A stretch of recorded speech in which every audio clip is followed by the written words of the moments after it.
وَقُلْ رَبِّ زِدْنِي عِلْمًا. Deməli, qardaş soruşur ki, içki düşkünü olan insan, yəni halı necədir? O həqiqətən müşrik sayılır, yoxsa yox? Bəzi insanlar içki düşkününə müşrik deyirlər. Dəlillə gətirirlər nəyi? Şəribul xamri kəabidil vəsəni. Yəni, içki düşkünü olan bütə ibadət etmiş kimidir. Lakin bu bənzətmə, yəni bu bənzətmə hökmü bənzətmə deyil. Bu bənzətmə halı bənzətmədir. Yəni necə? Alimlər təfsir edir. Bax, bütə ibadət edənlərin halına bax. Sanki onlar sərxoşdular. Sən gəlib onun bütünə birdən nəsə desən, bəlkə səni öldürər. Başa düşdün necə? Çünki fikir versən, yəni sərxoş kimidir o şeyində. Hətta onlara haqqı çatsa, atalarımız belə görmüş. Atalarımızdan belə deyilmiş. Və Allah Teala nə qədər ayətlərdə onlara deyir ki, bəs atalarınız səhv edibsə, onda necə? Atalarınız doğru etməyiblərsə, onda necə? Yəni, onun halını ona bənzədib.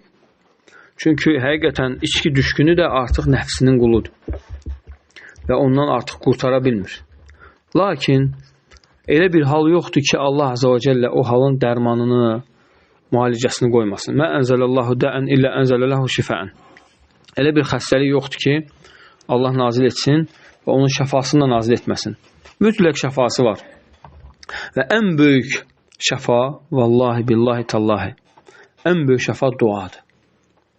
O adam, əgər ki, görürsə ki, o adam içki düşkünüdür, o adam əllərini Allaha qaldırsın, bir 10 dəqiqə, 15 dəqiqə Allaha yalvarsın. Görək Allah onu çıxarır, yoxsa yox. Mən neçə nəfər içki düşkün olan insanlardan eşitmişəm. Deyir, vallahi, o haldaydım ki, bezmişdim artıq. Bezmişdim içkidən. Sadəcə deyir, bədənim onu tələb edir deyə içirdim, amma irgənirdim bu içkidən, deyir. Deyir, əllərimi qaldırdım, Rəbbimə yalvardım. Dedim ki, Allahım, ya Rabbim, qoyma məni burada. Allahım, bu haldan məni çıxart. Allah, bir qardaş mənə danışır bunu. Ki, Allahım, məni buradan çıxart. Deyir, sonki günü qapımı döydülər. Qapımı döydülər və dedilər ki, qardaş, biz istəyirik səndən bəs üstüvə düşək.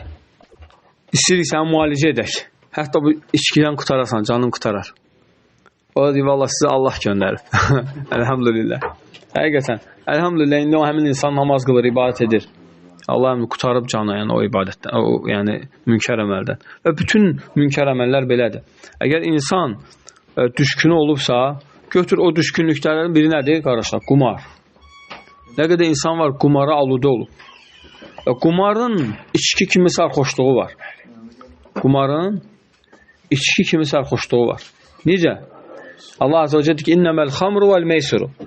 Yəni, içki və qumar dalbadal gətirir. Nəyə görə? Çünki qumar da içki kimi aludəkçilik yaradır. İnsan yəni onun arxasınca gedir, qutara bilmir. Yəni canını, yaxasını ondan çəkə bilmir. Bax, görürsən, həqiqətən nə qədər insanlar var, qumarla bütün həyatını uduzub. Hətta vallahi, bir nəfər qardaş eşitmişəm, qardaşlar mənə danışıb bunu, deyir ki, bax, bizim müdürümüz bir şirkət qurmuşdu, şirkət.